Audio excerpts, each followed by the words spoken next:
जी हाँ दोस्तों, जिस व्यक्ति को मोदी शाह ने जेल में ठूंसा, टाइम मैगजीन ने उसे फ्रंट पेज पर दिया सम्मान। अब कोर्ट से मिलेगी रिहाई। स्वागत है आप सभी का। आप देख रहे हैं द राजनीति का विशेष सेगमेंट खबर और विश्लेषण। मैं हूं जबार खान। तो क्या वाकई देश के अंदर सिर्फ और सिर्फ सत्ता पक्ष और उसके हितैषियों के लिए ही सब कुछ, सारी फैसिलिटी के दरवाजे खुले हैं?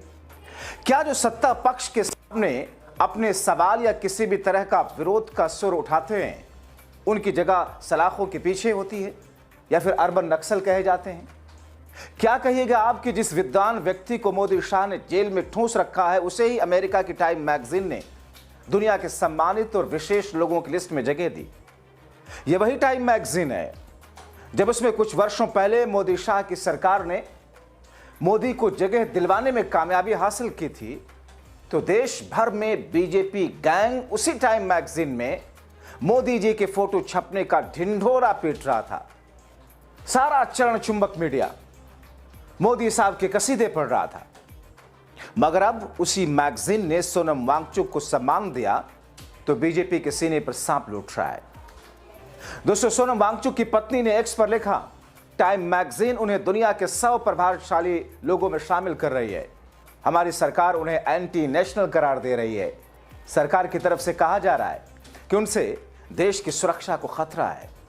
अब दोस्तों, आप तय कीजिए कि किस तौर पर, किस अंदाज में मौजूदा वक्त में 11 वर्षों से सरकारें चल रही हैं। केंद्र की सरकार हो या फिर राज्यों की सरकारें। उत्तर प्रदेश का आपके सामने नमूना है, आपके सामने राजस्थान का नमूना है, जब जब सरकार बनी वहां पर डबल इंजन वाली। आपके सामने हरियाणा का ताजा नमूना है।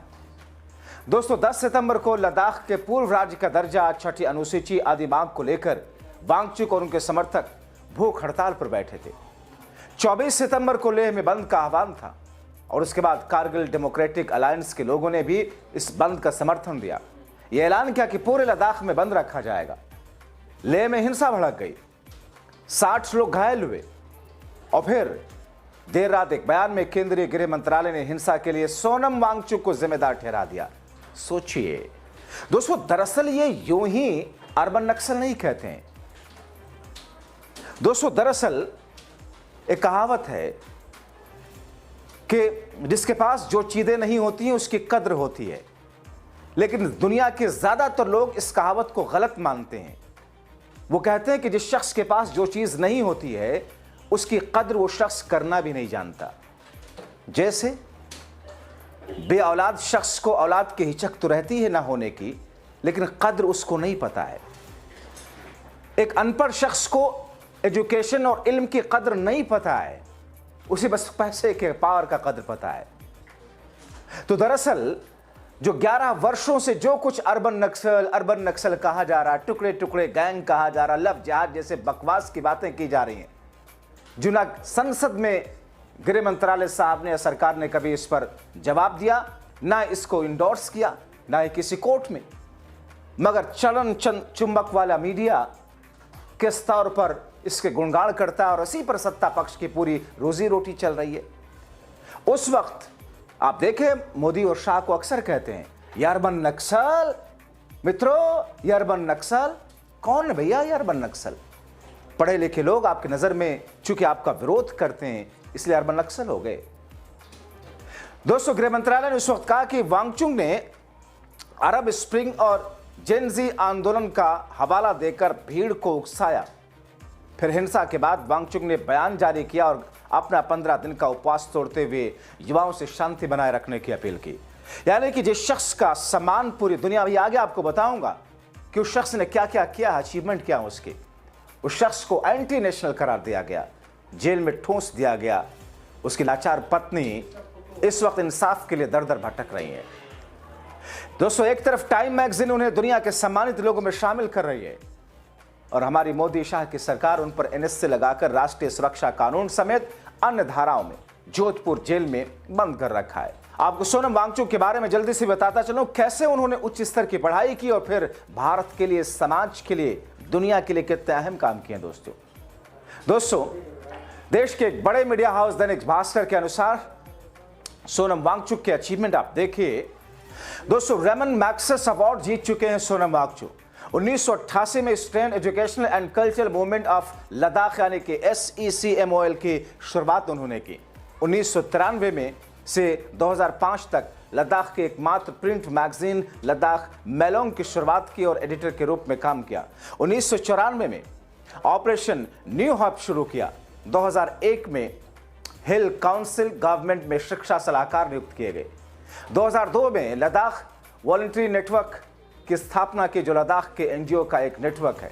2004 में लद्दाख हिल काउंसिल गवर्नमेंट के विजन डॉक्यूमेंट लद्दाख 2025 की ड्राफ्टिंग कमेटी में नियुक्त किया गया। 2005 में भारत सरकार के मानव संसाधन विकास मंत्रालय के national governing council for elementary education का सदस्य इनको नियुक्त किया गया।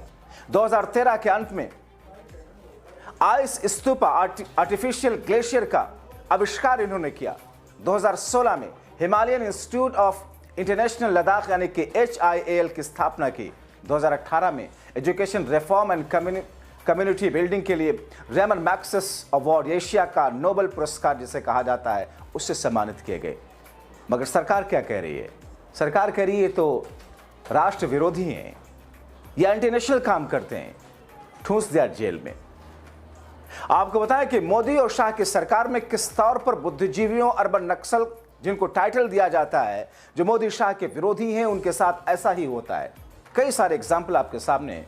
सोनम वांगचुक को जेल में कैद रखा, उन्हें जेल से ना छोड़ा जाए, इसके लिए अदालत में सरकार नित नए तरीके ढूंढती है। तो उधर सोनम वांगचुक की रिहाई कराने के लिए उनकी पत्नी गीतांजलि निरंतर प्रयास में है। अभी सुप्रीम कोर्ट में उन्होंने अपील भी दायर की है। कुछ घंटों पहले उन्होंने रितम खरे, जो कि सर्वोच्च न्यायालय में वकील लॉ गेस्ट के संपादक हैं, उनके साथ में मुलाकात भी की, जिसकी जानकारी एक्स पर साझा भी की। उन्होंने कहा कि सत्याग्रह, अनशन और पदयात्रा के जरिए बापू की पत्नियों पर चलते हुए अब सोनम वांगचुक जेल भी पहुंच गए। आखिरकार उन्हें यकीन है कि बापू जैसी यात्रा स्वराज की ओर ले जाएगी। वो सभी के लिए स्वतंत्रता चाहते हैं, चाहे वो लद्दाख के लोगों, जानवरों, पक्षियों, मधुमक्खियों, नदियों, लद्दाख, हिमालय और दुनिया के घाटियों और ग्लेशियर के लिए काम कर रहे हैं।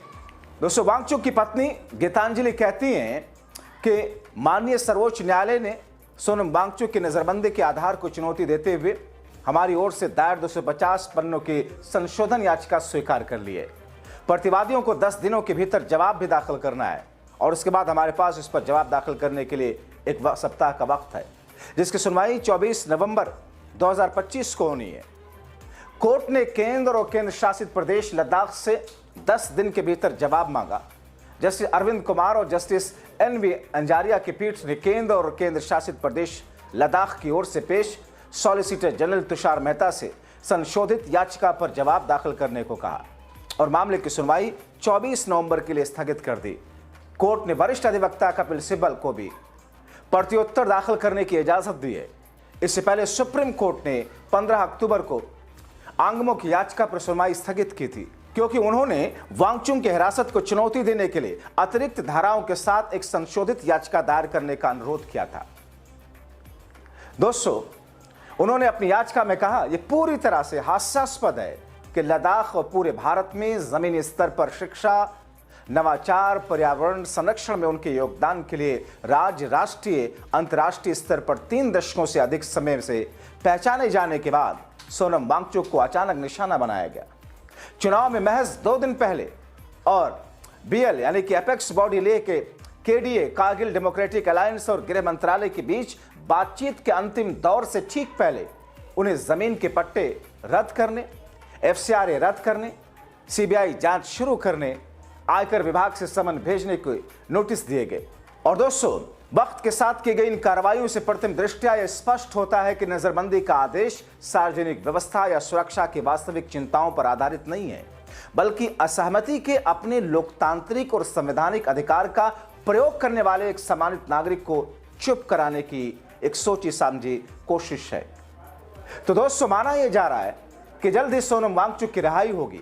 अगली सुनवाई पर सुप्रीम कोर्ट उनको रिहा कर सकता है, क्योंकि बहुत सारी चीजें इस बीच में उनके फेवर में है। और इस बीच में जबकि अमेरिका के टाइम मैगजीन ने उनका नाम दुनिया के 100 प्रभावशाली लोगों में शामिल किया है, मैगजीन के फ्रंट पेज पर जगह दी है। जाहिर तौर पर यह उस सत्ता पक्ष के सीने पर सांप लौटने जैसा है जो उन्हें एंटी नेशनल मानता है। दोस्तों, आप क्या कहेंगे? अपनी राय कमेंट बॉक्स में जरूर लिखें। अभी के इतना ही, शुक्रिया।